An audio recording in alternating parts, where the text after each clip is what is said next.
Are you ready? Can Crush Us.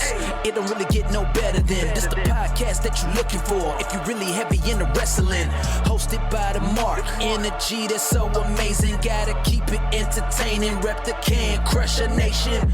Yeah, you know what's going down in the ring. Lights out when you hit a ding ding. Knock 'em out like boom bada bing. Hold it down, you can crown me the king. Gotta shout out to the Miz and Duke the Dumpster. We choke slamming everybody. Power driving, hit 'em with a face buster. Yeah, this the show you need and it ain't no need for waiting. Mark, hold it down for the Can Crusher Nation. All about wrestling and keep it entertaining. Can Crushers Wrestling Podcast. Time to break 'em, let's go. Yeah, Can Crushers. Yeah, Can Crushers. Let's go. I'm Loverboy Timothy Flowers. And I'm Dashing Chris Ringrose, and we are the sexiest tag team in professional wrestling, the Brothers of Seduction. And you're listening to the Can Crushers Podcast. Welcome back to another Can Crushers Wrestling Podcast, the Spotlight Edition. I am your host, Mark the Mark Martinez, and this on the Spotlight Editions of Can Crushers. If you're new to us, we love spotlighting independent stars from all over the world. We are international, we just don't brag about it. But we're international. Hell, Toronto listens to us the most. So shout out to Toronto. We love you all, Can Crusher Nation. We really do. I'm in a weird mood. I don't know why. I really don't. I know my guest, though, is the newest member of the CODA Brand. And you've heard the last couple episodes. We've been talking to all the CODA members to find out what it means to be part of the CODA. We'll get to that with Mr. DL Hartley.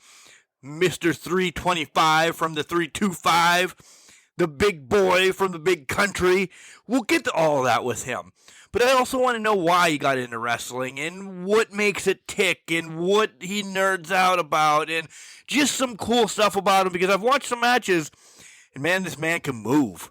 He can move. So we'll get into all of that. Why is he like Malik? You know, he's got to be tied in with Malik. Why is he like Malik? I love Malik. But why is he like him? What's going on with these guys? So we're going to dive into all of that with Mr. DL Hartley here real soon. But, of course, we have to pay the bills. And we get that out of the way fast because then we know that you love enjoying what's coming up on Can Crusher, especially the Spotlight editions. So let's dive into it right now. Collar and elbow, hats, hoodies, tees, all the cool stuff that Al Snow and the Hooligans have down at Collar and Elbow. Buy it all up. Shirts that are inspired by Macho Man with Al Snow and Head on it. A Dusty Rhodes inspired shirt. Tribute shirts to Animal, Shad Gaspar, and more. Just buy those all up. The material of these shirts are unbelievable. I've had them for years, and they just don't go bad. They really don't. They're great shirts. They're amazing. Use our promo code when you buy all this stuff. It's Can Crushers. It's that simple. Can Crushers. Capital C in Can, capital C in Crushers. All one word, smashed it together, and you'll save 10%. Also, if you're looking for the new LA Knight shirt, the new Rock shirt, Mommy shirt, anything from WWEshot.com, go ahead and use our affiliate code. It is in our show notes, so you'll be able to use that. And we're very transparent on the show. Sometimes you'll get a discount, sometimes you won't. If you know you're going to buy something, Easter's right around the corner, maybe the birthday, or maybe you're buying way early for Christmas. My God, don't start talking about Christmas yet. Please don't start talking about Christmas. But whatever you're buying it for, just for yourself, you know you want to help out Can Crushers, use our affiliate code. That would mean so much. Thank you very much. Guys, don't forget, as I choke, I'm living off a W right now. I really am. This energy drink has done wonders for me. I'm not drinking anything out of the can. You guys know I'm not going to throw them under the bus, but you know everything that the can does. It's carbonated, it's fizzy, yada, yada, yada, all this other extra stuff in it. W doesn't have that. You take water out of your spigot or a bottle or whatever, throw in some powder, shake it up, and you're good to go. And listen, I'm up early in the morning. I really am. And this keeps me going the whole day. 2 scoops with 20 ounces of water. Bing, bang, boom. I'm ready to go. No carbonation, no funny colors, no calories, no added this, no added that.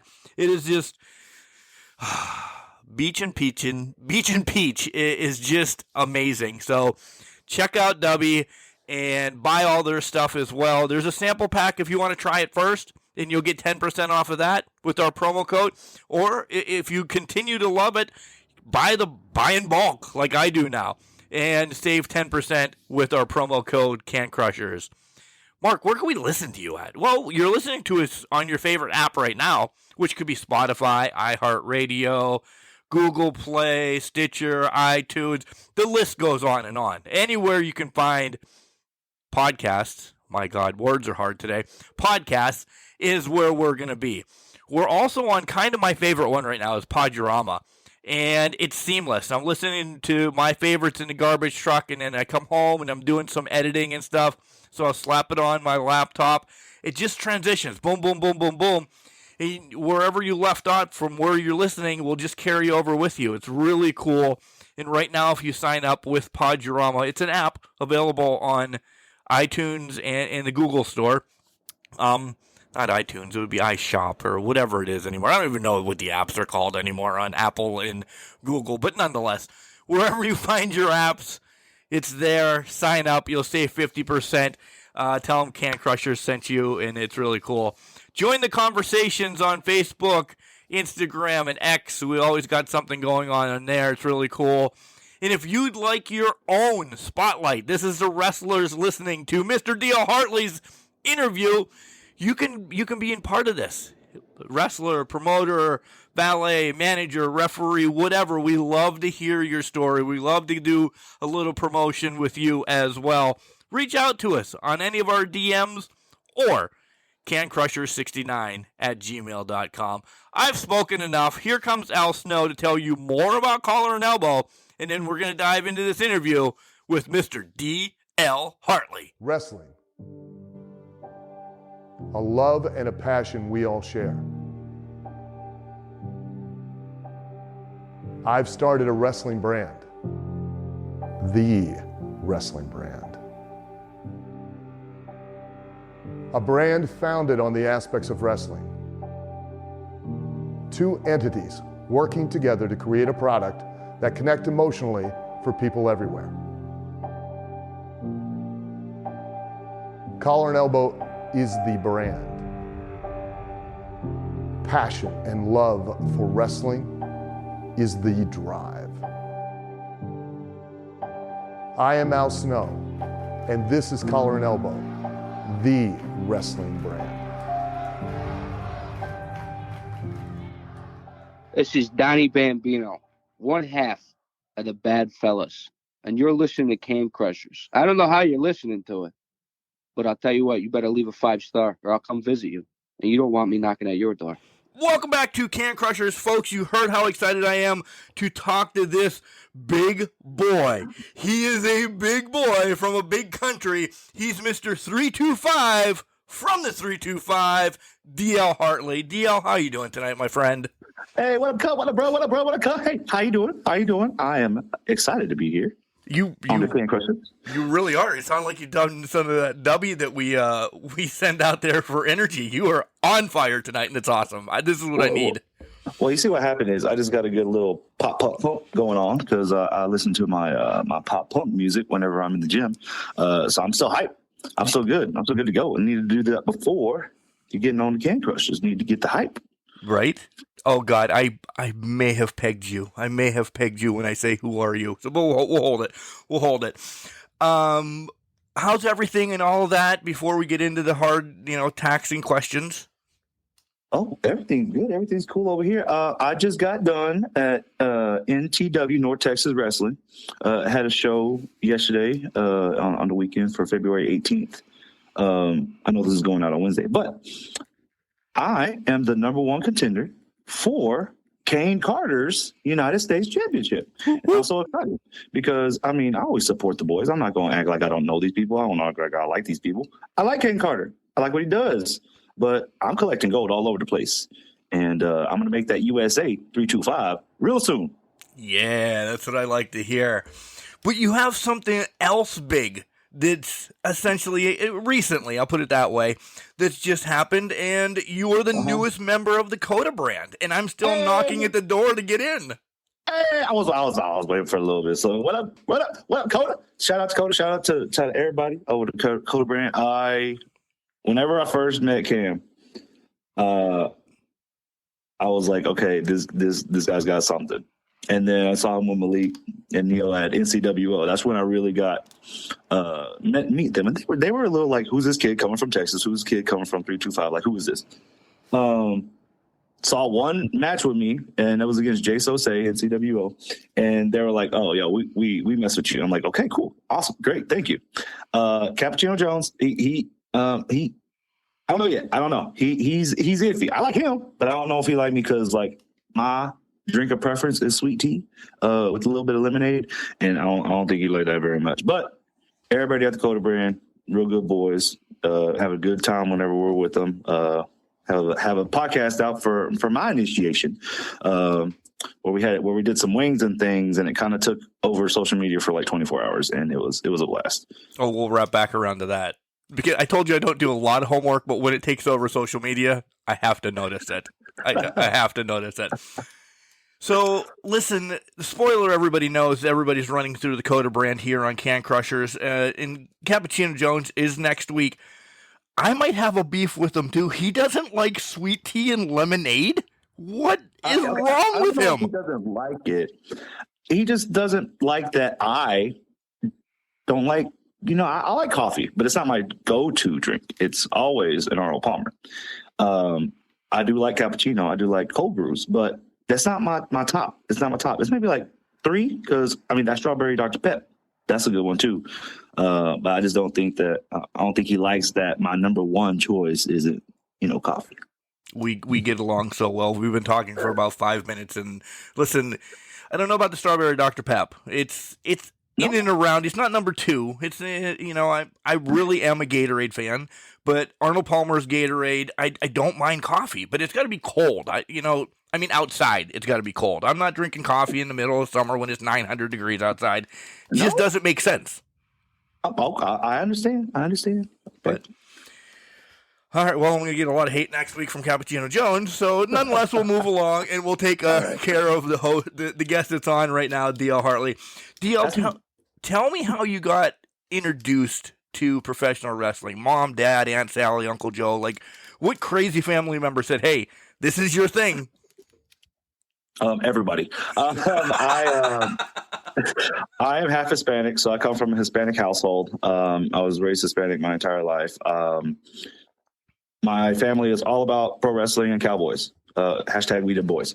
So whenever I started growing up, it really started, having my memories that unlocked at like 5. One of the first matches that I saw was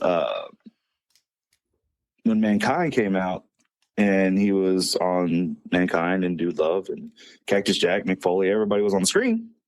And I was like, what is this? It's the same dude that's on the screen at the same time. I don't know what's going on. Don't know what's happening. So that caught my attention. I sat there, and then we came out and just threw that trash can. I'm like, all right, I'm good right there. And so I just watched it every day. My cousins were like crazy about it. They'll just yell at the screen. I'm just like, what? They're being mean. Why are you yelling at them? And then they're cheering for the bad guy. And I'm like, what's happening? So it's always on. So anytime I hear somebody screaming, it's either football or wrestling. So of course, me growing up with a lot of cousins, we're doing all the moves on the outside, on the trampoline, on mattresses in the side. We're breaking things with my grandma and my grandpa, and we get in trouble, put in timeout, but we still watch wrestling. It really wasn't until 2020 that I started wanting to become a wrestler. Always been a fan, always watching it. Sundays, I got 2 TVs. I bought an extra TV so I can watch pay-per-views on Sundays and wrestling, football, and Monday Night Raw Monday. 2020 hit, COVID hit. Dreams right down the drain. No, sorry. So a little backtrack. I have always been an extracurricular athlete. I was in football, basketball. I did baseball for a year. I did track for 4 years in high school. I did semi-pro, flag football.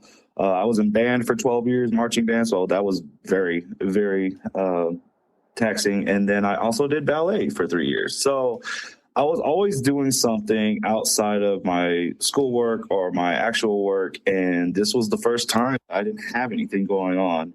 I had been out of college for about 5 years, and I didn't have anything going on. So I saw a seminar in Abilene for pro wrestling, and I'm like, okay, this is fun. This is going to be nice.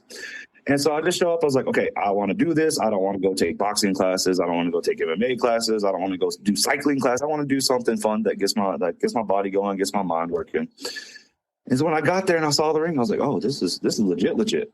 So I get in there, and there's a lot of talent out there. Shout out to Connor Murphy. Connor Murphy was one that was there. He was from Abilene. And he saw something in me whenever we were just doing drills and we were just running, doing cardio stuff. And he came up to me and said, hey, how you doing? Connor Murphy. I can't do the Irish accent, so I'm not going to. No, I couldn't imagine. No. But he was like, hey, you have some. I train at Rampage Wrestling in Lubbock, Texas. Do you want to get in the car and go with me? I said, yeah. So from Abilene to Lubbock, it's 2.5 hours, 162.5 miles. So we get up at 5 o'clock in the morning, get on the road at 6, get there by 9, and we have training for about 4 or 5 hours every Saturday for about 2 years. And during that time, I learned the ways of just professional wrestling as a whole from the independent scene.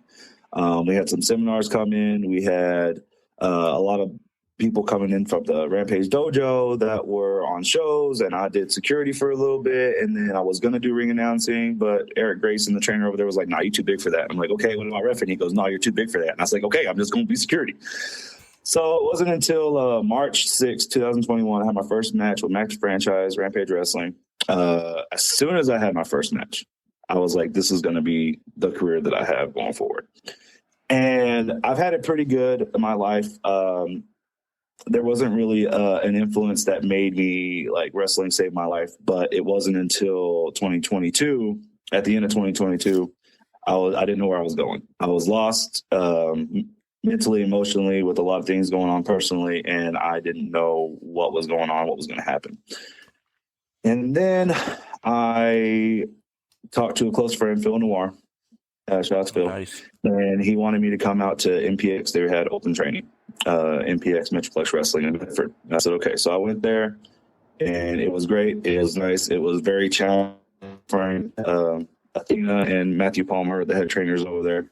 So it was very vigorous, like very PC, very performance center heavy, because Athena's been there. Right. But they pushed me to be like, oh man, if I'm really going to get to the next level, I need to do this. So for every Monday, I say every Monday, probably 80% of Mondays, I would travel from Abilene to Bedford after working an 8-hour shift, traveling 2.5 hours, training for 3 hours, traveling 2.5 hours back. I did that almost every Monday for about 6 months before I got booked on MPX. And as soon as that happened, I got the exposure that I needed. I got the matches I wanted for Kari Wright.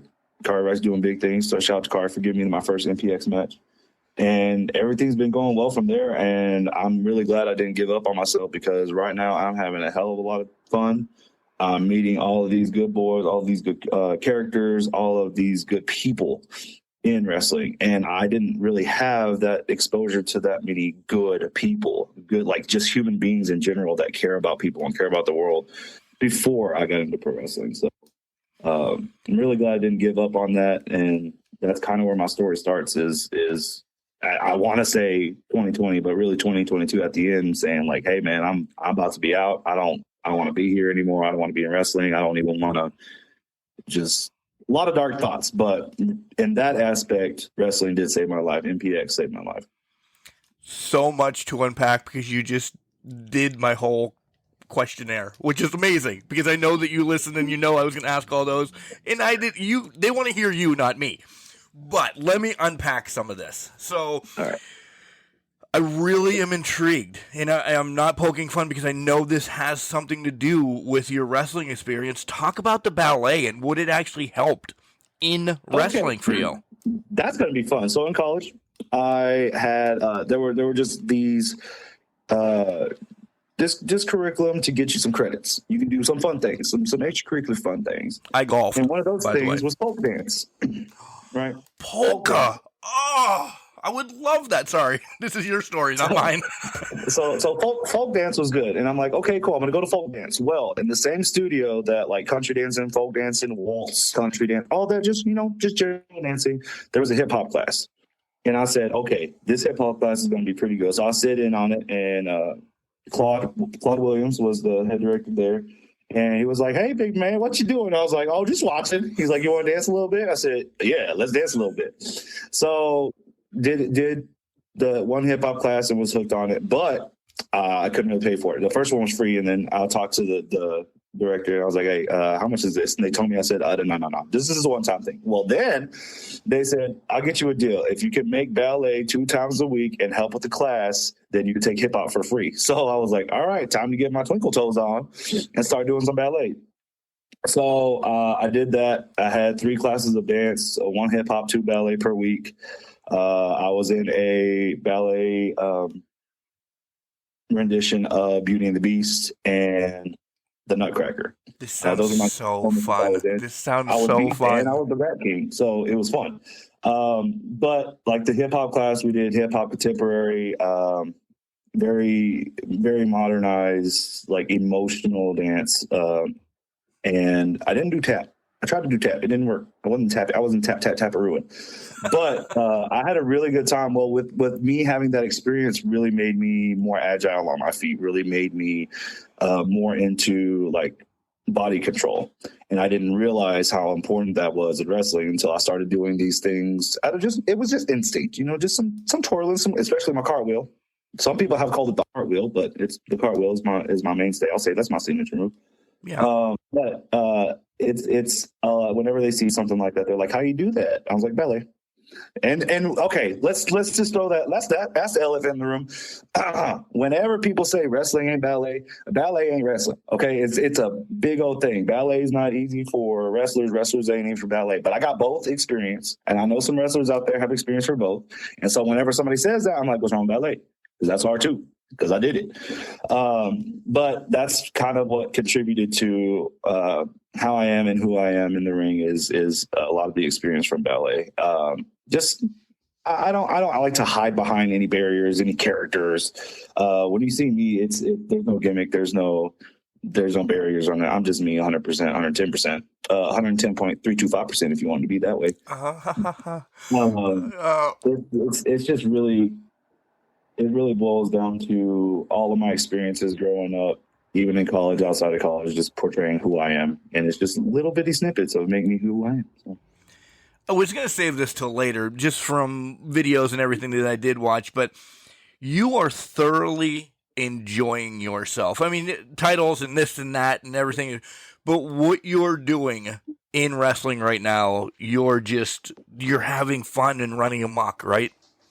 Yes, and sometimes it gets downplayed a lot because a lot of people and a lot of boys that I respect highly are doing this to further their career. This is their life. This is their livelihood. They want to make it to the E. They want to make it out there. They want to make it to New Japan. They want this more than anything. And I do too. And I don't downplay everybody else that does it, but I have a backup plan. I have something that helps me out, that helps me get to the drives, that helps me get to these shows. And I don't have really the stressors I don't have to worry about where my next meal is. I'm very blessed in that aspect. And it's because of my hard work and dedication to my career outside of wrestling. And I respect and have the highest admiration for those that do struggle a little bit, that do need that extra piece of mirth, that do need that extra pay and go 110% in the ring as hard as they can because they are fighting for their life. And I can be blessed to say that I don't have that trouble. And so whenever I'm not able to focus on that, I'm able to be me and I'm able to have fun and I'm able to do this for myself, for the fans. Performing for the fans is what I love. Anything getting the crowd. And like, even when I try to be mean a little bit, it doesn't work because I like to test them. I like to test them and see like, do you really like me? Or is it just because you like the character? No, they really like me. So I've gotten a lot of bad tastes in people's mouths because, again, they're fighting for their lives and it seems like I'm making fun of it or the light of the situation. I'm not. All of us are in pro wrestling for a different reason. And the very first reason on why we became pro wrestlers in the first place is being a fan. And if I can portray that into the crowd and have them wherever they're going in life, or they had troubles, trials, tribulations, or they needed something new to do, if they can get into the business and respect the business and have just as much as fun as I can and then make it to that next level, then that's what I want to do for them. And I am having a great time. So that is well said. Still unpacking. I want to know more. I know you fell in love with Mick Foley. We'll just say that in all three faces of them. But what other people did you kind of like transition to that you're like, oh my God, this person doing this is awesome? Keith Lee. I when I started watching more WCW and WWE when the war was going on, I think it was like dying down, and I was looking at the history of it and reruns because we had the VHS. Yes, the tape swapping. Oh yeah, new boys. I'm 46. VHS. Yeah. Those new boys out there listening, you don't know what VHS is. Look that up. We had my mom. Love my mom to death. It was just me and her growing up. No siblings. She would hate that I had the VCR on the whole time. So I put not duct tape, but the electrical tape over the lights and pushed the VCR back. And I was like, all right, I got to record Raw right now. So we're going to put a tape in. I was like, hey, Mom, man, you make that delicious dinner that I like so much. I like salmon patties. Can you make those? Oh, yeah, so I'll make you some. All right, so when she makes some, I'll put that VHS tape in and press record right at 7 o'clock. And I'm like, all right, let's go. So then I'm just kissing her ass the whole time. And I'm like, hey, Mom, I'm going to go play in my room. You can sit here and watch Lifetime. I don't have to watch wrestling tonight. And then so I got all the wrestling tapes. And then my mom got upset because I recorded over some of her movies and some of her telenovelas. So she wasn't too happy with me. But I think there's still some wrestling tapes back in the storage. But, I mean, you can look those up anytime now with Peacock and the internet. But we had Dusty Rhodes. That was really one of the most charismatic people I've ever seen. And it was different because he didn't look like a pro wrestler, quote unquote, didn't look like a wrestler. And I don't look like a wrestler. Apparently, to the guys out there that hating on me, I don't look like a wrestler. But then we had Earthquake and Typhoon. Yep. That was different. That was a really fun. Everybody wants to talk about the Hardys and the Dudley Boys. Yeah, shout out to them.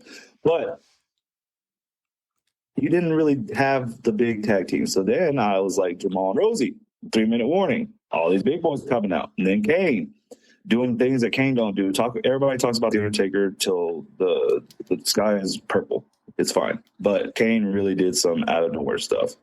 Mark Henry was definitely one of those, I'm just going to show up and do my thing and leave. I mean, if Stonewall was Stonewall Remsen, if he was a little bit bigger, broader, wider, Mark Henry would be – the Stonewall is Mark Henry 2.0. Yeah. But once I saw Ring of Honor and once I saw Keith Lee, I knew that if Keith Lee can do all the things that Keith Lee does, then I could do it if I wanted to be a pro wrestler. So I started following Keith Lee. And then Keith Lee started introducing me into Samoa Joe. And then Kevin Steen, Kevin Owens, then Sami Callihan. And I was like, what is happening? Why are these big men, medium-sized men, just like, they don't really look like your typical professional wrestlers, big, bulky. Meaty men. Meaty. I mean, we meet in a different way. Right. But once I started watching them, I was like, okay, if I become a pro wrestler one day, that's what I want to recognize. And then I will throw another one out, The Miz, because I watched the challenges on MTV growing up. Because we had MTV, that was one of the only stations that we had in cable. And watching him immediately be The Miz before he even got to the WWE, it made me realize that you can already have an idea, you can already have a vision, and if you stick with it and dedicate your craft before even knowing that you really wanted to get to that level, then once you get to that level, you're going to have trials and troubles, but if you stick to it, and you dedicate yourself to one vision, then it can take you over because look exactly where the Miz is. So I already had kind of a stigma of who I wanted to be, how I wanted to be before I even got into pro wrestling. It's kind of like, hey, if I was a wrestler, who would I be? So I'm making all my, wrestlers in WWE games and 2K games and trying to figure out what kind of music I want to come out to and just, being a fanboy before I got into business. And then once I got here, it was like, oh, this ain't easy. This ain't easy at all. Now I got to figure out how I'm going to come out. How do I walk? How do I talk? How do I look?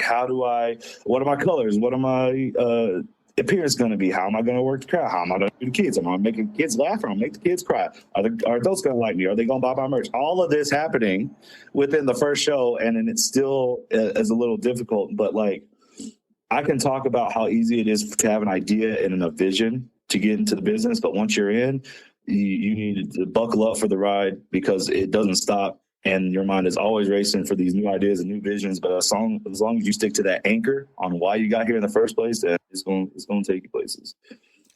Man, you are killing it. I agree.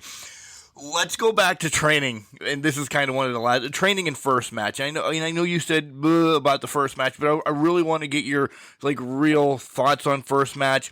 And then, did you ever? And I probably know the answer to this because you're always hype.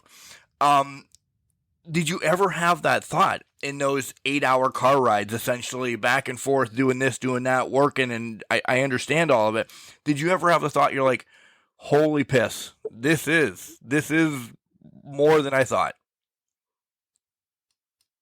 Yeah, we'll go to training. So, start with training and get into the rides. Training, going there, I think since I had that 2.5-hour drive, it really was one of those, let's get into the mood, let's get into the mode. And when we get there, all right, we got 4 or 5 hours, let's go hard. Like us, because that was really the only day that I trained. And because we're in Abilene, between Dallas and Lubbock, right in the middle, and we don't have anything here. So it's either drive or just not deal with it at all. And I wanted to deal with it. I wanted to make those drives. When I was in there, I'm like, this is going to be worth it. This is going to be worth it. This is going to be worth it. That's what I'm saying.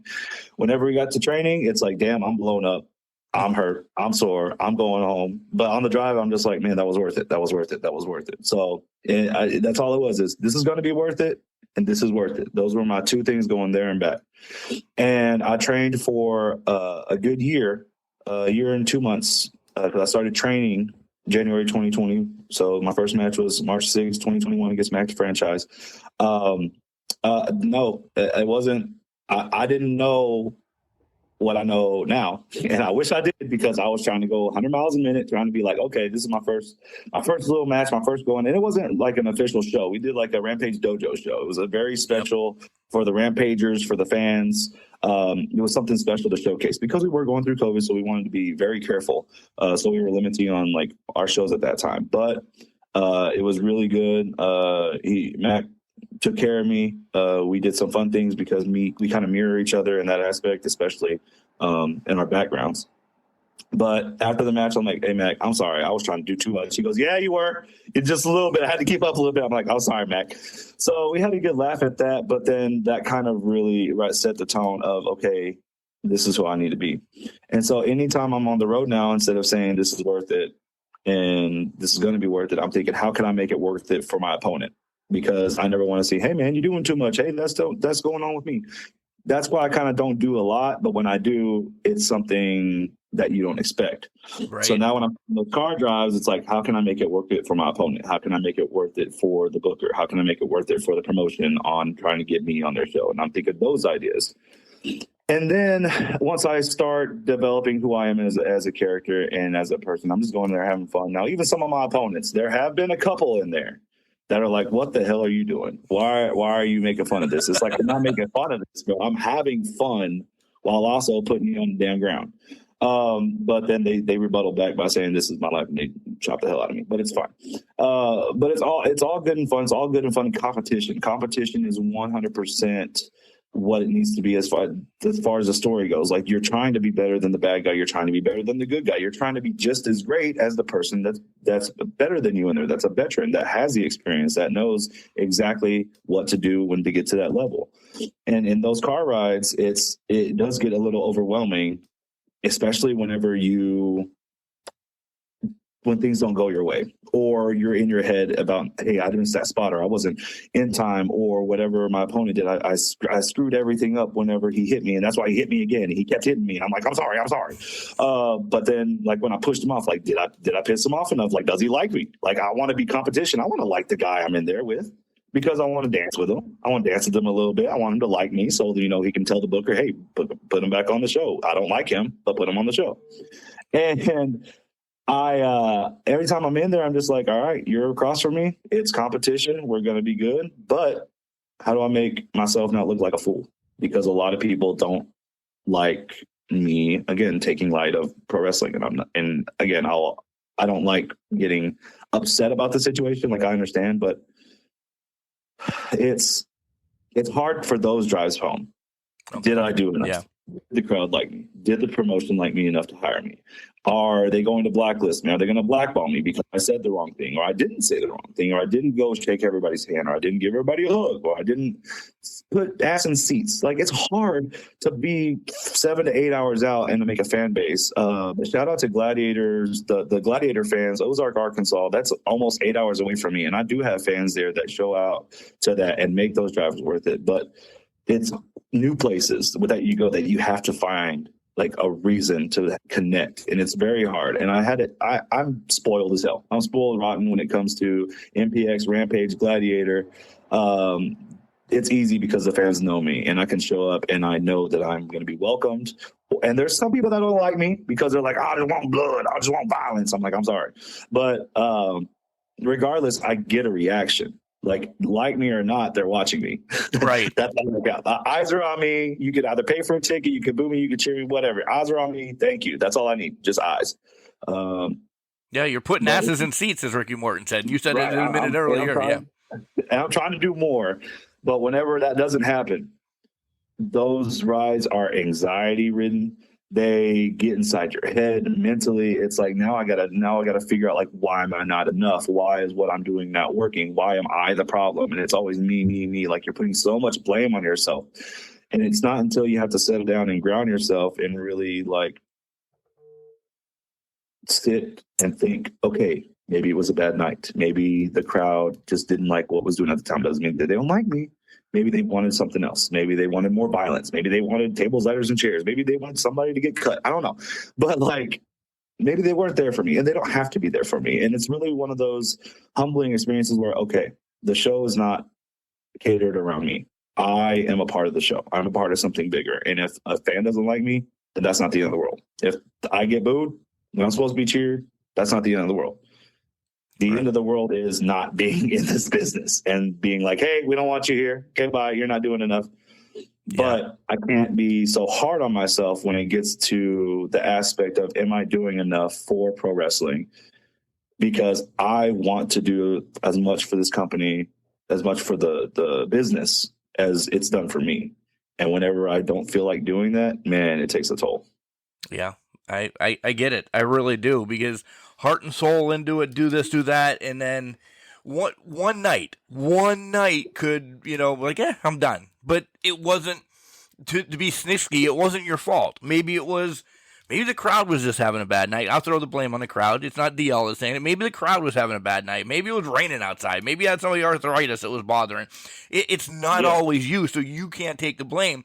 But you said one word that fills my head all the time: anxiety. Trust me, I understand that, because it is only you that caused the rain, the arthritis, the crowd. Then I completely understand it. It's the wrestling business in general, though. Oh yeah, and it shouldn't be something like I haven't been kind to those in my past that have had those anxiety episodes, those panic attacks, those manic episodes, and those depression waves, because I didn't understand it. And I hate that I didn't understand it, because those people deserve so much better. They deserve to be listened to have that option of, hey, do you want a distraction? Do you want a suggestion? Or you just want me to listen? But I'd always play it off. And it wasn't until I started developing my own anxiety and my own depressions to get to that point where I was like, man, I wish somebody would hear me. I wish somebody would understand me. And then again, my anxiety talking about my anxiety, it's like, yeah, you deserve this. It's karma for you not listening to others. It's karma for you treating that person bad. It's karma for not listening to that person. But therapy's great. Guys, go to therapy. Oh, therapy is amazing. I will wave that flag all the time.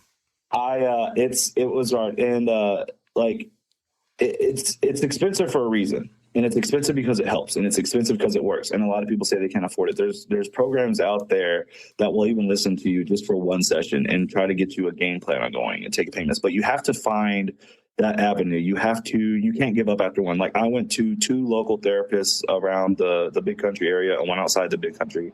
And it just wasn't for me because I didn't feel like I was catered to. And then I was kind of just downplayed, like in a spectrum of, hey, you're a part of this group.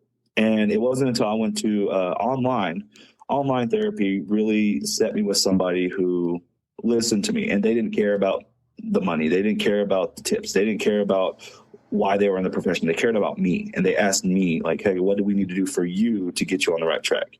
And I did about 30 weeks of it. So I'm in debt because of therapy, but it's worth it. It was so worth it because again, now I don't have those episodes of did I do enough so much. I still have them, but not fulfilling my head, not having the darkness. And I still have some episodes, but again, if I didn't have those grounding techniques, those therapeutic techniques, those safe spaces, those breathing exercises, like all of those things help me get to a sense of peace. And regardless of like what happens in this business, because people are going to talk, people are not going to like you, people are going to have unbiased opinions, people are going to hear through the grapevine about you because maybe somebody doesn't like you or like that you're here, you're taking their spot or whatever. But if it's detrimental to your peace, it's not worth the risk. Like your health, your emotional peace, that is what's worth it. And I struggle a lot. Like even recently, I've had doubts on a lot with myself, but somebody told me it's not worth your peace. If it's not worth your peace, it's just like barking in a distance. Like that's all it is. It's just barking. Just leave it alone. The barking will go away. And it did. And because it's just, you have to find your peace within this business and you have to find your safe space. Like driving, I used to hate it. And now it's kind of my haven. I don't really drive with the boys because like I have to have control of the road because I get car sick apparently when I'm in the back because I threw up like one time when I was on the trip. I was like, I don't know what it is, but I need to be driving. I will drive for 10 hours if I have to. For a stint with Stonewall Remsen and Mac the Franchise, I drove for a whole, I think 12 hours to like 3 different areas. We went from Texarkana to West Memphis to, another area south of Arkansas. But then we came back around to Texarkana and it was like a 12-hour round trip. I was like, Stonewall, I drove all of that time. I was good. I wasn't sick. And he was like, hey, man, I'm glad you did that. That means I got to sleep. So I can do those things now because I have those techniques. And I know a lot of people dismiss therapy to say that there's something wrong with them. They don't want to know that something's wrong with them. They don't want to think that they need help or that they need a professional to tell them that they're wrong. But you do, because if you don't have that, then you're never going to grow and you're never going to advance, not even not only in wrestling or your career, but like personally as well. Yeah, in life. That's great advice. That's the best advice that will ever be heard on Can Crushers, besides what kind of beers we like on Saturdays or anything like that. But that is the best advice ever given on Can Crushers because, yes, we're talking professional wrestling, but life in general. Just let it clear your mind. Let it just, I love it's not worth your peace. I love that. So that's essentially what this episode is going to be about. Let's get back to wrestling now. And here's I want to no. I'm all over the place. Trust me. Well, first and foremost, this is your show right now. I'm just here being an idiot. Besides that, let's get to wrestling. All right, wrestling. I have 3 people that I'm going to compare you to, and let me know how close when I say who is DL Hartley. And I know you said you're you times 1.5 million, 0.325, yada yada yada. But when I see you in the ring from the matches I watch, the big men that can move, and there's 1 million, not 1 million, but I'm saying Bam Bam, Vader, Bronson Reed, Keith Lee, all on my list. I also put Shane Taylor there. So I see that as your big man. I have Dusty because you have that charisma, and I took Dusty as the charisma. My third one, because you got some swagger, too. You know, I charisma and swagger on Can Crush is a little bit different. I have D-Lo for you because you just have that little bit of a shimmy and a shake that I'm like, God damn. Okay. So I've never been compared to D-Lo before. That's nice. Yeah. How close? The same initial, too. Well, yeah, duh. How close am I? You've named all the big men, so we can throw out Keith and da-da-da because we completely understand he's your boy toy. Yes. But and Dusty, too. So are you all right with D-Lo, I guess, then? Honestly, yeah, because like D'Lo doesn't get a lot of credit because all people care about is his head shake, his entrance. But again, he's not even in the ring yet, and you're talking about him. He's not even doing any moves, and you're talking about you messing with the real deal now. Like you're like still immediately the head shakes, the shimmies before he does anything. You're talking about him. He has your attention. So it doesn't matter what he does in the ring. You're already watching him. Right. So yeah, 100%. I didn't even thought to jump in my head until you said that, and then everything started clicking.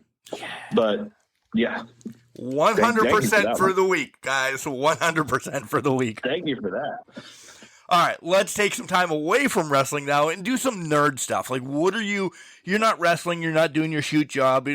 What do you like to nerd out about? And I can only imagine some of this is going to blow my mind. So go ahead. Yeah. All right. So I was just talking to a fan, one of the fanboys, fan buddies on the. Also, disclaimer: boys is buddies on the independent scene or buddies on the indies. Right. And the I is lowercase because I am just a part of the boys. So whenever I talk boys, it's gender neutral across the way. So the fanboys, one of them is Chris Hicks.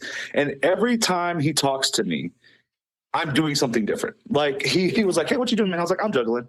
He's like, juggling? I was like, yeah. He's like, life? I was like, no, I have juggling balls and I'm juggling. He's like, why? I was like, because I need something to do. And he's like, well, why do you need something to do? I was like, well, I was playing Guitar Hero earlier and I got past some of the songs. And he's like, what are you talking about? And I'm like, I play guitar. Well, it's Clone Hero on the PC. But I was like, I got nothing else to do. Like, I don't want to really, do anything else. So I'm just kind of chilling. He goes, what are you doing? I'm like, I'm just chilling. Chilling, thrilling, killing is what I like to say. I just got a hoodie that just said chilling, thrilling, killing. So, it's funny because anytime that happens, he's like, you can just do everything. So I'm just like, I don't really do everything, but let me go some background at you. Growing up, small town, I had no siblings, so I had all my friends. So I played soccer for a little bit. I got on my neighbor's nerves because we were hitting the ball into her fence and she put barbed wire up on the fence. Sweet. How many balls did you have to buy every week? She was not a good lady. She's not around anymore. Rip. But we did that. We were doing trampoline, just wrestling on trampoline with each other. But then we would go in and play Yu-Gi-Oh! And we would go in and play Pokemon. And we would go in and play this game called Tomba. And that's what one of my shirts is based off of Tomba, is because I went to go rent a video game, SmackDown, for the PlayStation. And they were just like, hey, we're giving this game away for free. Why don't you just do that? I'm like, Tomba, cool. So whenever we're playing soccer, we're on the trampoline, we're going to play video games, playing Yu-Gi-Oh!, playing Tomba and SmackDown. And so that's all I would be doing. And we'd get made fun of for it. Shout out to Brian Ramos for being a real one since day one. We were just always together. And so whenever we found some groups and whenever we got into high school, I was in band, but I was also in football. So I was also like going back and forth. And there were some people that didn't like me, which is fine, whatever. But I kind of did it to myself because I was trying to find my way in. I was trying to find my ways. I was trying to branch out. I was trying to do everything there. But whenever I got out of college, I really started getting into anime whenever I got into college.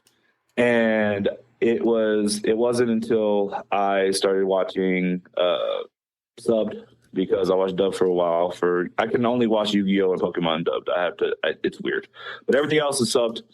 And once I started getting into that, I started finding my people. I started finding new connections. I started finding people that grew up like me, that grew up kind of like outcasts, kind of set aside because of what they liked and kind of looked at differently because they like listen to the different music, or they like to play games instead of read, or they like to go outside instead of stay in and knit or something like that. Like it's really cumbersome whenever you think about how much growth you have just by one thing. So started with anime, then we started with is comedy, metal. It's Nano War of Steel. If you don't know who Nano War of Steel is, go check out disco metal and Norwegian reggaeton. It's comedy metal, but it's fun. And I found some people who like that. So then we connected on that front. And whenever Pokemon Go came out, you saw me riding with the crowd. I'm just walking. I'm always swiping on the Pokemons. And I did some wrestling games. I always had wrestling games. I actually haven't had any 2K games. Like the last WWE game that I bought was, I think, 13, whenever Punk was on the cover. Are you buying the new one this year? I am. I think I am, because they're bringing back 40 years of WrestleMania. Yeah. So I'm going to do that. But like Dark Souls is my shit. Well, I don't know if I can cuss on the You can say whatever you want. Yep, we're always explicit. Oh, I can say whatever I want. Yeah. Okay, shit. All right, so the Dark Souls is my shit. I've 100% it all. I'll be a nerd. I'll 100% it. Got all the achievements on Dark Souls 1, 2, 3, Bloodborne, and Elden Ring. I don't mess with Sekiro though. But we have that. Tony Hawk Pro Skaters 1 and 2 just got a remaster, so I played the hell out of that. I got all the consoles. I got my PlayStation, my Xbox, my N64, my Super Nintendo, my regular NES. I got a Wii that I'm trying to mod so I can get all of these games. Yeah. But I dabble in some board games like Sorry, Life, Monopoly. We got some. I'm just giving you off my shelf. We got you are all over the place. Humanity, Phase 10, Uno. We got Awkward Family Photos, categories, Texas Trivia. That's hard. Like, it's really hard. But I also have 2 wrestling games. The old school SmackDown versus Raw WWE DVD board game, and WWE Royal Rumble card game. And those 2 are really nice. But I'm all over the place. You want to talk about nerding out? You come over here to my house. We're gonna play some games. We're gonna play some video games. We're gonna juggle a little bit. We're gonna play some Guitar Hero. We're gonna just be on. But right now, I've kind of gotten into Fortnite. Now, I got into Fortnite. I can't get into that yet. This is what happened. This is what happened. So I got into Fortnite because I was waiting on PUBG to come out. But PUBG wasn't released yet on the Xbox, so we were playing Fortnite. When the PUBG got on the Xbox, there were a lot of problems. So then we were just like OG Fortnite. And then when it came back recently, I started playing again. And then my friend Mafia Bunny, she was in college with me, one of my best friends for like 12 years now. She has a YouTube channel, so we did a little stream there. I think we've done 2 streams so far for Fortnite. And that's what really got me going to where, like, you know what? I'm just going to start playing whenever I'm not in the gym, whenever I'm chilling. But then you get the haters. Why are you playing video games? All right, why are you reading? All right, why are you playing board games? Hey, why are you watching TV? Well, why are you doing? No, everybody has their outlet. Like, we got to stop hating on everything. Like, it's bad. Like, reading is better than video games. Why? Because my hand-eye coordination is better than yours. Like, sorry. Sorry. It's like that. And it's like, knitting is hand straight too. I was like, yeah, I have people that crochet, and they're some of the best people, but they can't do what I can do whenever it comes to team building. Also, video games. You want to talk about workforce and put video games on y'all's resume? This is going to be we go all over the place on this podcast. That's all right. We're all over the place. On your resume, don't put that you play video games, but whenever they ask about it, I think whenever you're playing MOBAs and whenever you're playing those team-based games, and you have that area. So, like, whenever I played Overwatch, I was maining Lucio, but I was getting all the kills. But I was always supporting, always killing. And we always had a really good group. And my 4 people outside of wrestling that have been around and that have saved me multiple times over and over again. Shout out to Jodeci. That's our group name, because those are all of our initials together. We had one person that was a heal and support, and that person, and she is really like a healer in just like we go to her for just to be grounded. And then we have a dude that's eccentric just as much as I am, and he was DPS. And then we had this big boy also, shout out to Josh for being a big boy just as me, and he was tank, and I was also like splitting. But whenever we get into that aspect, I am in my job one of those type of supporters, one of those type of I'm going to take care of you. We got Dash, who is one of the members at Lowe's, and he's taking care of business because, again, he's a tank, he's a boss. And we got Caleb. I'm just going to say everybody getting their names out today. I'm not tagging all these people, by the way. No, you ain't tagging nobody. I will tag them myself. Y'all know what? Y'all could you don't got to tag nobody. I'll take care of the tagging. We got that. But Caleb doing his thing. He's got a lot going on with Comic Cons. He's very creative, and he's doing a lot of things. We connected on Minecraft. Now, Minecraft. I forgot about Minecraft. ADHD alert. I got 1,000 hours of Minecraft. Modded Minecraft is all I got now. Shout out to Scott Della Cremosa for helping me out with Minecraft. I ain't gonna be in the ring with him because I was in the ring with him once. But he's scary. So I want to say with Minecraft, he ain't as scary as on Minecraft. But shout out to the MPX crew for Minecraft and the Goblin Squad. And it's we just nerd. You said nerd out. That's what we're doing right now. We are. We really are. Yeah, and then Ember is another person part of the group, that healer, that supporter, because she's all over, all about the boys and just making sure that we are good, making sure we are taken care of. And if she can't really help, like willing to help a hand, she's going to give some quotes and words of wisdom. So, rounding that all the way back out to the boys, the video games, the wrestling, it all takes a place in my life, and I take pride in everything because everything is connected with me, and I have it figured out, and I'm blessed to have it figured out. A lot of these cats are still trying to find their way, and my suggestion to them is y'all gonna find y'all's way. You just can't force it. You just gotta let things happen. Everything happens for a reason, and I was skeptical about that for so long, and I forced things to happen. And I had to make things happen. There's a lot of people out there. If things don't happen, make it happen. Yeah, you can make those happen, but you can't force it. Right. You can go out there and make something happen, but you can't force things to happen. And once you start accepting everything, then when it comes to wrestling, everything's just easier. And people like to humble me because like there ain't a video out there, but there was a video of me. I mean barbecue out the tin because they were gonna throw away the barbecue brisket at the show, and I'm like, nah, I'm gonna eat this. So I had my babyface pink hoodie on. I had my 325 hat with some glasses. I'm just dancing to Get Low while eating some brisket. Like I was just chilling through a kill, and then somebody took a video of it. I'm like, oh, all right, whatever. I'm just having a good damn time. But there was a comment that saying like, how can you not love this guy? And I was just like, that really hits me because like I haven't always been the liked person. I haven't always been the one that wanted to be at the crowd or that wanted to be in the party because I am eccentric. I am extra. Like I'm just all over the place because of no shit. Everything. Sorry, y'all. Y'all gonna have a lot on the concussions, but it's really hard because I know people out there that are like that kind of downplay themselves, that go to people's places that don't want to over accentuate because they don't want to be known as the weird person or be skeptical. Like, why are they here? Like they're the quiet ones, they're the reserved ones, and those are the people that I will go talk to first anywhere. It's just like, hey man, how you doing? Everything's gonna be all right. You're gonna be all right because I'm out here, and I like to like kind of put my radiant energy out there so they can vibe and like, hey, it's okay to be yourself. It's okay to be that weird person. If they don't like you, I'm gonna say this, fuck them. Yeah. If they don't, because like you will find your people, you will find your group, and there are some people out here that are misconception. Now you got to man up a little bit, and you got to talk to those people. Recently there was a lot of something going on with me personally that I was just like, you know what?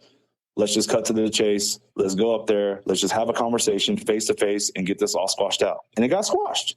And that's all it is you just got to talk and communicate, because if not, then you're not going to get the whole story. And that happens with anything. But don't be afraid to be seen. Don't be afraid to go out there. Anxiety is going to help you from that, hold you back from that. Like, there's going to be like, what if I say the wrong thing? What if they don't want to talk to me? What if they hate me and I'm just making them want to go talk about me? Like, I flip back and forth on caring about what people think, because sometimes I don't. Sometimes I don't give a damn. I'm gonna be 325 all day, but then I'm just like, hey, I don't want to do nothing. I don't want you to feel bad for me. I don't want to do nothing. So slapped right in the face. But once you find your people and you're accepting, that's why I try to be as accepting as possible as a person, as a wrestler, as like whenever I go talk to the fans, I'll talk to them like they're normal people, because they're going out there. They don't want to be. There's some people that downplay that, like, hey, you're supposed to be larger than life. You're supposed to be the superstar. You're supposed to not give them the high. Why are we not? They're spending money. Why can't I give this kid the experience of a lifetime by talking to him like a normal person? Why can't I give this man a hug by saying thank you for bringing your family, because no telling what you did to get here, so I'm going to give you a little bit more of my time. Who's to say I can't do that?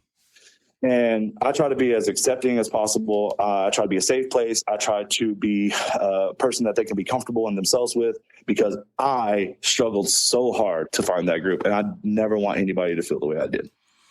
this has been the year since all the way at the beginning, January. It's only a month, but essentially the very first spotlight we did with Ruby Devlin, she brought out the Just Be You. And I said, oh my God, we're going to run with that this year. And we're going to bring the fourth wall down here in a minute. DL, we have not talked about anything. Like, I don't know shit about you, right? I don't until what you just told me in the last hour or so.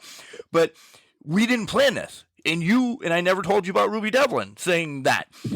Nope. This is exactly what we're doing this year. We're telling everybody, you be you. You know, Yeah. And I'm going to steal yours from the rest of the way too. If it's not worth your piece, don't. You know, it's just that has been every spotlight has had something like that. And I love that you are being like one of the openest about your anxiety and everything like that, and how you've battled, yada yada yada. And I'm yada yada and yada your battle before you punch me through the phone. I get you. But you're just open, and it's like, guys, this is professional wrestling too. This is the things that we have to deal with. This is da-da-da-da-da. And it's just okay to be you, be yourself, be open. Thank you is where I'm getting to. And I love you for telling these stories. Oh, no, thank you so much. All the love to you too.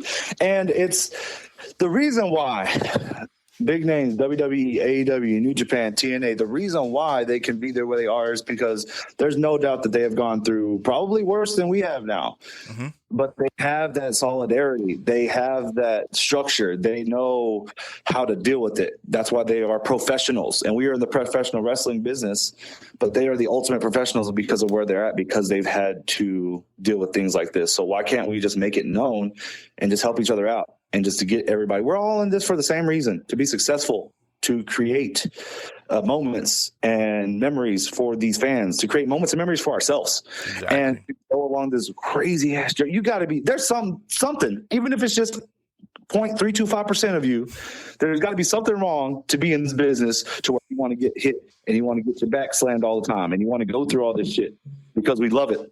Yeah. And there's something about it, because it doesn't matter if it's cheered or booed. It doesn't matter if it's in front of 5 people or 500 people. Something about being in that ring signifies something with me, just like it does with everybody else in this business. Let's get to the silly questions. Silly, but we have a spotlight question from a past guest. So here it is. Yo, what's up? This is the Prince Romeo Reese. I have a question I have to ask you. And here's my question. Where do you see yourself in 5 years? 5 years. 5 years. Let's see. I plan on being 325 pounds. I plan on still being from the 325. I plan on still wheeling and dealing out the ring. I hope to be in more promotions. I hope to be in more states. A lot of people want to get to the top level. I also want to get to that top level. I think if I were to have been in this business earlier on, Ring of Honor would have been the destination. I still think Ring of Honor is going to be the destination, or TNA, because once you get those two, because that's kind of like a stepping stone. You can't just get, hey, I'm going to go to WWE. Nah. Right. As much as I want to be there, and AEW, wherever you want to go, you got to get those stepping stones. So hopefully more steps closer to being in bigger steps. More states, more promotions, still being me, hopefully getting more fans along the way just to get into pro wrestling and just to see like what I can push myself to do. And in 5 years, I hope to be at least half the states, overseas, and hopefully to be on an extra or a dark match on either TNA or AEW or Ring of Honor, whatever. All my boys are doing it. All the DFW boys, shout out to everybody from DFW that are on the Ring of Honors and AEWs on dark match. But like, it's possible. It is. All I got to do is keep trucking. I got to keep trucking along. Now, I might have to be a big boy in a different sense, because I got to get my body TV ready, and that means like not a lot of wings. I can still eat wings because they ain't gonna mess me up, but not as much. I still got to, my craft. I got to be TV ready, and so I hope to be in that aspect in shorter than 5 years, maybe 3.25 years from now. Oh my God. We get it. So you brought up wings 5 or 6 or a dozen times. So let me ask you this. This is going to be my last silly question, but screw it. Right. We've jumped around. What's the quickest you've eaten a dozen wings? What's your favorite? What's your go-to? Give me some wing talk. Okay. You got another hour? No. All right, let me break it down. So anytime I go to wing places, there's a place in Abilene called Chelsea's Wings, and they have 75-cent wings on Thursdays. And I go out there and I get the lemon pepper wings with ranch and the spicy Korean, Asian, something. It's something spicy. I don't know what it is, but it's good. All right, so that's always bone in no matter what. Yes. Those are big old wings. Now, the reason why I'm able to do this one stroke challenge, shout out to Richie Wong for the run stroke, and able to get it is because of the way the wings are cooked. Because you can't have the wings sticking to the bone. They have to be cooked at a right temperature. They have to be hot still. You got to clean those off the bone whenever they get it because the spices and the sauce are good. So whenever I go to Buffalo Wild Wings with the boys when it's late, I get spicy garlic, but I also get honey barbecue with a side of caramel sauce and a side of margarita salt, because then you got to drizzle that caramel on, get that salt on there, and then once you do that, there's a specific way, because you can't just shove it in your mouth and try to eat it as fast as you can. I just picture you doing that on the flats. You gotta separate the little bones in between. You gotta make sure that, like, you can't be like, hey, I'm gonna eat you. That's what's gonna happen. That's why you're put on here, but I'm gonna do it okay. So you gotta snap that a little bit, and then you gotta get the wing off both ends. Now it doesn't matter if you want to do like the ninja technique, whenever you get both the wing, you bite down on it, you pull both of them out like swords behind your back, both the bones out, or the savage technique where you just put it in your mouth and you eat all the wing and then pull out the bones, or the one stroke technique where you just put the one in, get the little bone and pull it out. But the drum doesn't get a lot of credit because you can't eat it fast. No, that's where the savoriness is. That's where a little bit more of the fat is, a little bit more of the dark meat is on the drums. And you got to be delicate around that one. So when I go to Wingstop, the drums there are just perfect enough not to like overcrowd and break my jaw whenever I put it in my mouth, but they're really nice there. I get the garlic Parmesan there and the Cajun dry rub there. So those wings are really nice, really neat. But when I go to these new wing places, it's different. Fazoli's has really good wings. Garlic Parmesan wings from Fazoli's. That's great. Boss's Pizza in North Richland Hills. We got King Roy and Bobo. Those are good sauce. I think King Roy has the like Alfredo sauce, and the other one is like a little tangy. It's good. But there's an Italian place here called Little Italy in Abilene, and they have honey mustard wings, and those are really good. You never thought that wings from an Italian place would be good. Those Not at all. Cool. Okay. And then Jake's in Lubbock, Texas, they got the spicy Korean wings. They're really nice. We got a bar here that's a Breaker's Bar that has Korean barbecue. That's pretty good too. But everything is all about bone in. And every time there's a wing place, I try to get it. Now, the most controversial that I have ever had is Taco Bell whenever they came out with their wings, because if they got wings, I'm going to try them. They weren't that bad. They weren't the best, but they weren't that bad. You're going to have to try those whenever they come back. But it's always bone in. I don't care if it's flats or drums. And it's not about how fast you can do something. Like if you want to get a little, yeah, we're gonna get low here in a minute, right? If you want to get a little bit more than PG-13, it ain't about how fast you can do it. It's about how better you can do it, how well you can do it. Because you ain't trying to get in and get out and go on your way. You're trying to make sure that everything's warmed up, that you got it all complete, that you complete the wing, and that you're satisfied whenever you see no more meat on that bone, and then you just throw the bone out and be like, I did not waste no meat. Now, with that one stroke, I wasn't, like I said, we gonna get a little R here. I wasn't gonna do wingalingus in front on the damn restaurant because Morgan Mercy want to call me out and have a wing battle on Facebook for a little bit. But it's really good. It's one of those, hey, you've been happy before, but you've never been DL Hartley eating on a wing happy before. Okay, whenever you get to that point of happy, then that's when you can be like, I'm satisfied. I'm sweating over here. I really am. Your fans, viewers. I'm sorry if you made it this far in the podcast. Thank y'all so much for being on this ride with me. That'll be my thank you, because you wanted a wrestling podcast, you got a life podcast. You did, and we have a couple hard questions coming up, but nothing bad. But all right, 2 more silly questions, and we'll wrap back around. Besides the CODA brand, okay, because we know you're newest member of the CODA brand. We have to put them over. This is essentially the reason why you're on this month. But besides them, what faction would you like to see yourself in any era? Oh, Lord. Scum was good in Ring of Honor. Yes, Scum was fun. I just only because like how messy can I be? How sloppy can I be but still professional? But for being with Scum, that would be good. I wanted to be a part of Decay for a hot second, just because like Abyss, when Abyss did it, I was like, Abyss is different. This is a different area. Because if Abyss can go to Decay and start getting that little dark and menacing and twisting property, like what can I do? What can I do that? I'm going to do that. I wouldn't have mind been in a Rosebud. A Rosebud would have been fantastic if I was a Rosebud. When Adam Rose coming out just in the conga line and just doing dances and stuff, that could have been fun.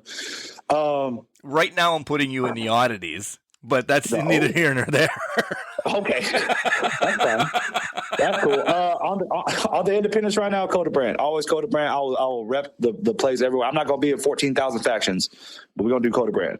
If you want to group me with some wrestlers as far as the scene goes, West Texas, which doesn't get a lot of love. But this is what we're going to say. Whenever you see West Texas wrestling with Rampage Wrestling, what do you see? 300 to 500 fans every other month in a venue. You can't knock that. You can't look at that progress like, they ain't shit. Nah, look at the fans. Look at the crowd and the quality of the production of Rampage Wrestling. Shout out to Rampage Wrestling, 100% family, home, second home from home, and Metroplex Wrestling is my third home from home because they saved me. Look at that production. Look at that place. 150 to 200 fans every week. Not every month, every week. Now, it's not West Texas, but if y'all can do that for Metroplex, y'all can do that for Rampage. Everybody needs to stop hating. Everybody needs to stop with the whole what promotion is better than the promotion. You know what? I worked for 13 promotions last year, and I've already worked for 5 this year. I'm going to probably do 20, 25 at the end of the year. You know what's going to be the same aspect? I'm going to love every single promotion that I get there the whole time because I bring the quality, and wrestling is a business for coming together and not so much battles. Yeah, the wars, the dojo wars are great because that showcase is different. That's different. That's whenever you want two broadband like DFW versus everywhere. You got 2 high quality promotions and schools going battling at it to showcase. That's not going against each other. That's showcasing all talent. Why can't we do that for all parts of Texas? And I don't know if you over there, you ain't in Texas, but there was this whole spiel on this post about where all the Texas brands are at. And there was a lot of people that were out. Now, there's hundreds of promotions around, and some are high quality, have the caliber, have the networking to be top tier, and they got lower levels here that are just starting out. But we just want to be in this business for one thing, and that's for success. Sorry, we went to factions and stuff, but I'm sorry. Sorry, you're good. You know what? If you want to put ADHD in the parentheses for this title, you can. No, it's okay. It's just going to be a wild ride. All right, last silly question, and we'll jump back into some serious one. What's the largest animal that you think you could take down? Hippopotamus. Do you really? No, I don't. Listen. Sorry, somebody crocheted me a hippopotamus in my colors, purple and gold, purple and pink. So I was like, hippopotamus. The biggest one that I could take down. You know, a kangaroo wouldn't be too bad. Let's try a kangaroo. That's gonna hurt a little bit, but I'll say we'll do a kangaroo. A Great Dane. I've taken down a Great Dane. I've wrestled Great Danes before. That ain't easy. Probably a hog. Maybe a hog. Okay, that's actually where I thought you were going. Probably a hog. Yeah. Maybe I'll not a cow because I can't go cow tipping. But why can't you? That's fucking amazing. But what am I going to do? It's fine. I got to be in the mood for cow tipping. Okay, got to be in the mood for that. Dad jokes out the ass. Sorry, I didn't mean to milk that. One more. It's going to curdle pretty soon. Which one? Oh, I mean, if the stakes were higher, then I would probably get another one in there. All right, serious question of the night, and this is I love to hear you guys' thoughts and everything. Wrestling, good, bad, ugly, there's a lot of things that happen in wrestling. If you could wave your crazy ass one that you have in your hand right now over wrestling, what would you take out of it to essentially improve it? Production for talent. And I say production across the town. So you have a ring, you have talent, and you have the crowd.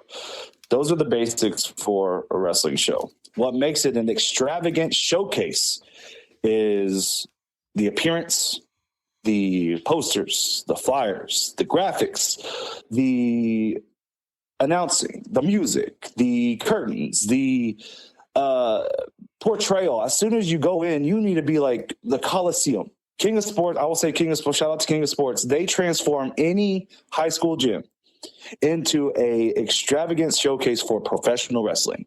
And it doesn't take a lot to do that. You just need a vision and you need about 100 hands. I'll say it doesn't take a lot, but you need that vision of what can I do to make those people come through that door to know that they are in a place for competition. They are in a place for showmanship and performance, that they are in a place for professional wrestling. I don't know exactly who posted it. It was today. That's kind of what got inspired that question, or that answer was just today. There was a post going around about how there may have been a family that had spent $100 on gas, on dinner, on just to drive to come up to a show. When they get there, they need to be knocked off their sock. Their eyes need to go wide. Their jaw needs to drop on. Hey, I am in a place of like, I am at the Coliseum. I am like, even Roman times, like I am here to watch battle. I am here to watch performances. I am here to watch competition. I'm here maybe sometimes for somebody to go through something, but it can't just be, I'm just going to go to this one place and sit down and there's going to be wrestling. No, the whole sentence needs to be, I'm going to a professional wrestling event, not, oh, I'm going to go see some wrestling. No, I am going to this extravagant place. And to do that, it starts something as simple as graphics. Shout out to Brian F. For doing my stuff and for being all over the place. Shout out to him. But Cam is doing so good with personal, like highlight. He just did something for Michael Rogers, but he wants that to showcase that. And all we have to do is contact him, contact the graphic designers, contact them. You don't know what's going to happen, even if it's like just 10 to 12 people on a poster. It makes something go from, hey, this is wrestling, like, oh, this is wrestling. And it's something simple as that. And that's the first part of it. And then when you go in, even if it's just something as simple as just black curtains or black around the ring, Gladiator did well with that because there was just black everywhere. So we got rid of the backstage antics. We separated from business, from church, from state. We separated it.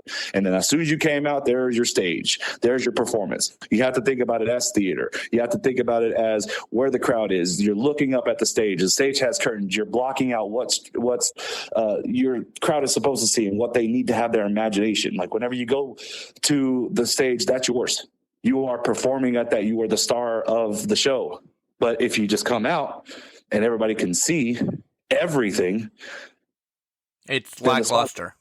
It is. But if you can leave something to the imagination on how did he come out there? Oh, how'd they get his music? How did they get that smoke going? How'd they get the lights? This is so awesome. This is cool. That's where before the competition even starts, before wrestling even starts as the event, getting eyes on the product for promoting needs to be better across the whole board. And people that have it down, shout out to MPX and Rampage, shout out to have it down, that have those people designated, like they have designated graphic designers for their shows. And I'll say New Texas as well. New Texas Pro Wrestling, again, has those personal designers. DFW has those personal designers. They go out of their way to put some money away in their budget to make it look extravagant. And then when you go to these places, it's just as great as you see on a poster. You never want to go to a movie that you see a poster of or that you see a trailer of, and the trailer and the poster is mediocre. But then you go to the show and you watch the movie and the movie's good, but the movie could be great if you had a great trailer, a great promotion, a great graphic. And when you watch the movie, you are encapsulated in everything, just like pro wrestling. I couldn't disagree. This is spot on. I've been to shows that are like, oh, they have a ring. I'm going to wrestling tonight. But then I've been to shows and I'm like, holy shit, I'm in Madison Square Garden in some little ding dong town in Pennsylvania, and I can say that because I'm in Pennsylvania. So And let me do a sidebar with the quote, know your worth, because I know that a lot of people just want to go wrestle. I know a lot of people just want to, like, I want to go wrestle. I don't care if it's in a bar. I don't care if it's in a parking lot. But you got to look within yourself of what is worth it. What is worth it to you? What is worth your piece? There you go. Go around and back that. Let's do that. What is worth it? And did you just spend $300, $200 on gear just to, wrestle outside in dirt or wrestle on the canvas? Now, there's a lot of promotions that can't afford that. and I'm not going to knock them. But there are ways that you can improve to get a building, and then there are structured to be cheap. Go to DIY stuff. You know how much my whole house is furnished by dirt cheap, Goodwill, and Ollie's, like our Facebook Marketplace. Like you can find a thing from there. I don't care. Like the most expensive thing I have right now is probably $30 table. Everything else is like whatever. Like even my couch is like $50, whatever. But you can still save some money and still produce something that looks like $1 million to somebody who doesn't know. Like the kids especially, like the kids will just come out. They could be a black curtain from Goodwill for $1, and you're putting that around the ring, and they'll think, wow, that's so nice. That's a nice color. That's a nice color black. Oh, there's green in there. Oh, there's yellow in there. There's a lot of colors here. That's going to be great, exciting. Now the parents are going to be like, what the hell is that doing? But like at the same time, you gotta pander. You can't pander to everybody in this business. If you pander to everybody in the business, you're going to wear yourself out. You're going to kill yourself over it, and no one's going to be happy. Agreed. Listen, we're scheduling a part 2 because there's going to be a part 2. We're not going to be able to talk about matches on this show, this, that, or the other, but I want to get 2 more questions in and then give you your time for your own self-promotion, which, holy shit, I can only imagine how long that's going to – I'm kidding. I think I've already look. Listen, if we're being honest, this whole podcast about self-promotion. Let's just do that. I know. All I gotta say is 325 big boy splash cartwheel. Bye. That's it. That's done. That's a promotion. Okay, let's go. Let's get back down to the question. We'll go ahead and do that. I want to know your dream match. I put some caveats on it, like who, where, and the stipulation.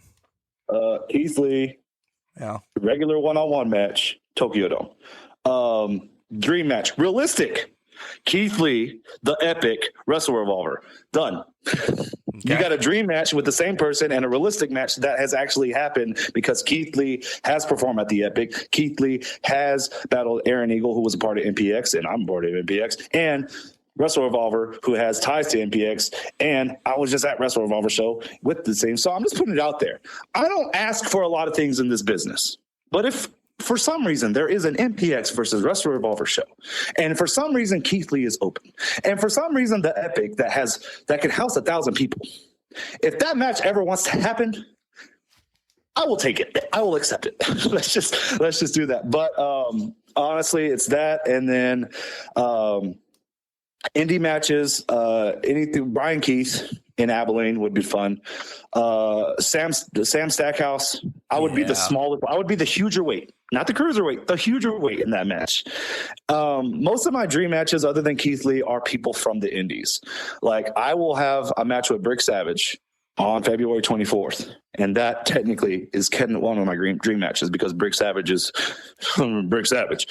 But my dream matches aren't out of reach because I do not want to put myself so far on the pedestal that I can't reach my goals, and I won't be satisfied and complete with myself. That's why the short-term goals are so true to yourself. Like you have to be honest, because once you get those goals, then you can branch out for more. You can't take a leap of faith without taking a step-up chance. So those are my steps from the dream match of Keith Lee to my actual match with Brick Savage is on the same spectrum. Rome wasn't built in a day, and I like that you know that in your head. Yeah.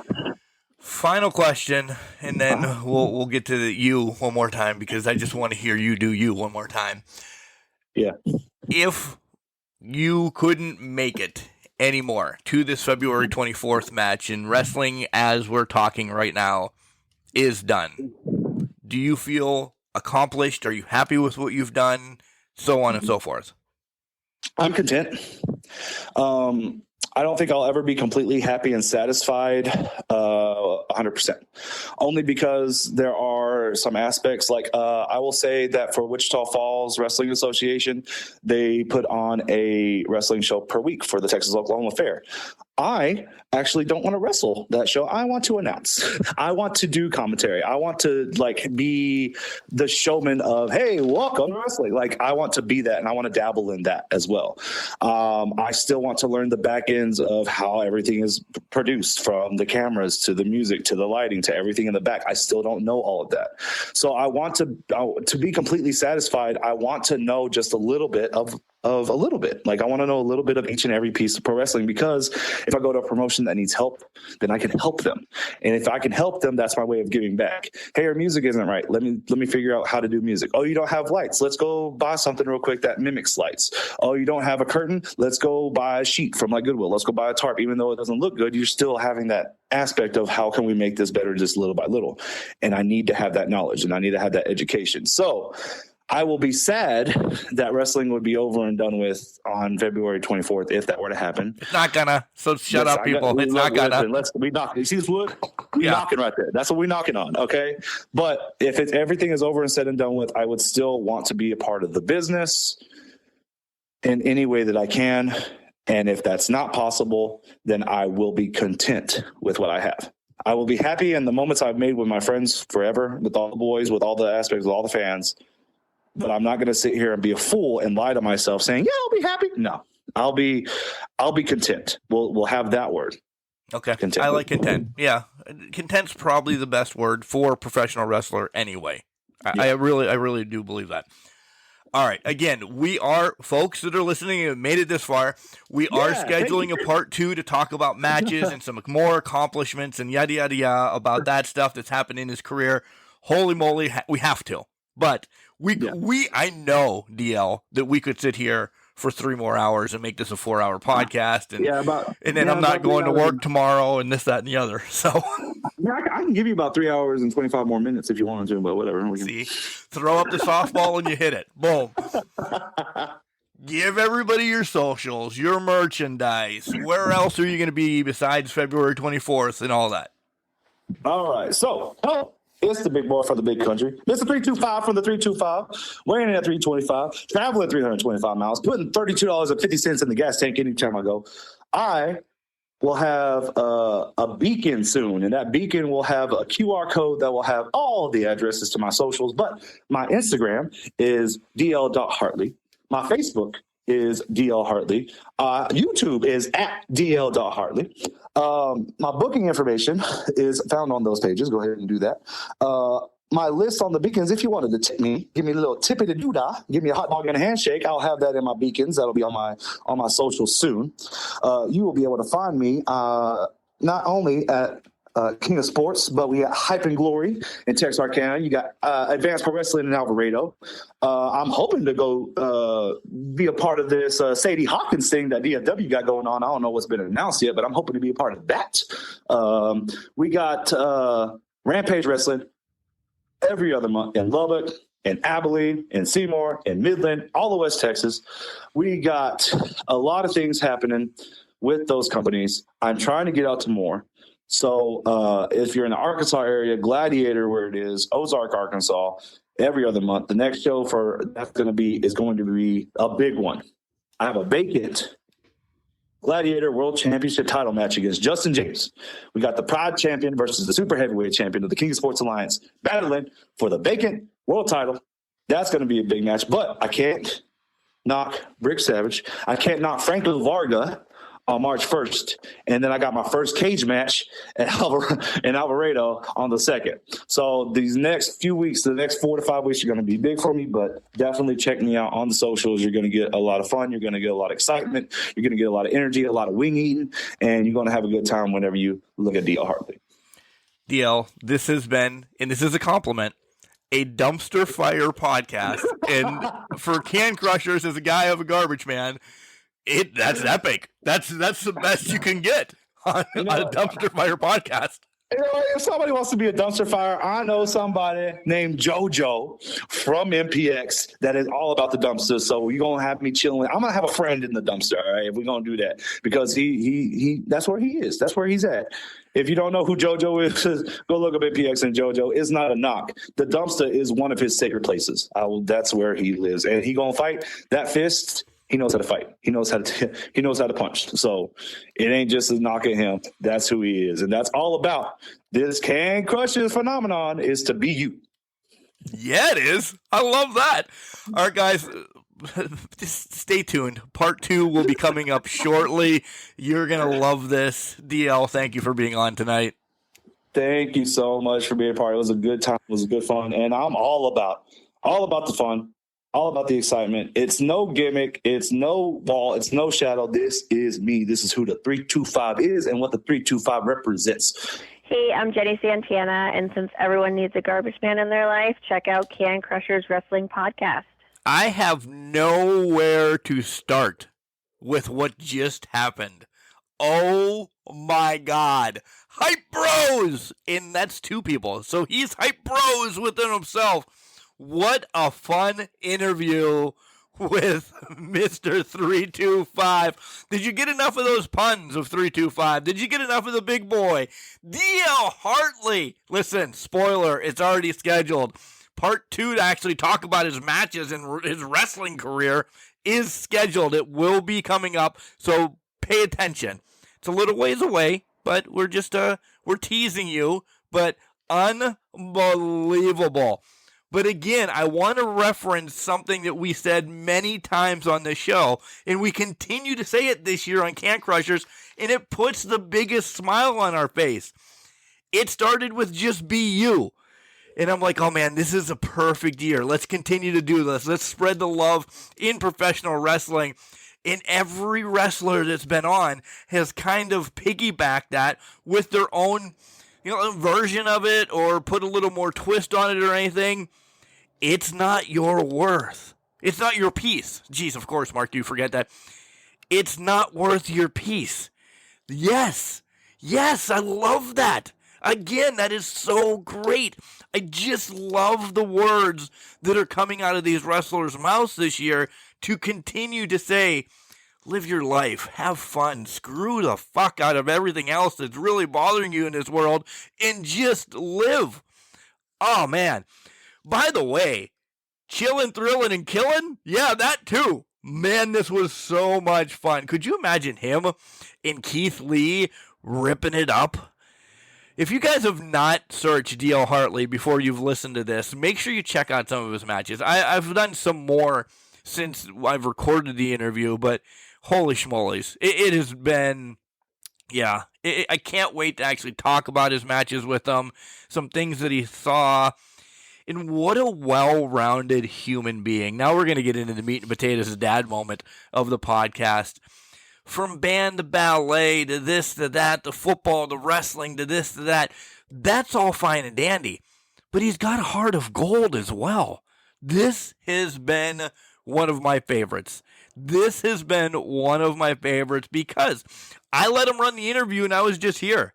And that's why I love these interviews. And that's how you get to find out about wrestlers that you may not know about on the indie circuit. But guess what? Now you're going to be like, oh my God, this DL Hartley guy just stole the freaking show and ran with it. Yeah, he did. That's what I love about these spotlights. I just sat back, listened, and just engulfed everything that spewed out of his mouth. He's going to have a million people to tag, but hey, that's on his part. I'll tag the normals that I tagged, yada, yada, yada. But, oh my God, I personally cannot wait until part 2. So DL, shout out. We'll be talking soon. This has been amazing. Guys, I hope you really enjoyed this one. It was a dumpster fire, but those are the best podcasts. And I mean the dumpster fire in the best way because that's an endearing term here on Can Crushers. Remember, just because you're trash doesn't mean you can't do great things. It's called a garbage can, not a garbage cannot. Make sure you tell your loved ones you love them because you never know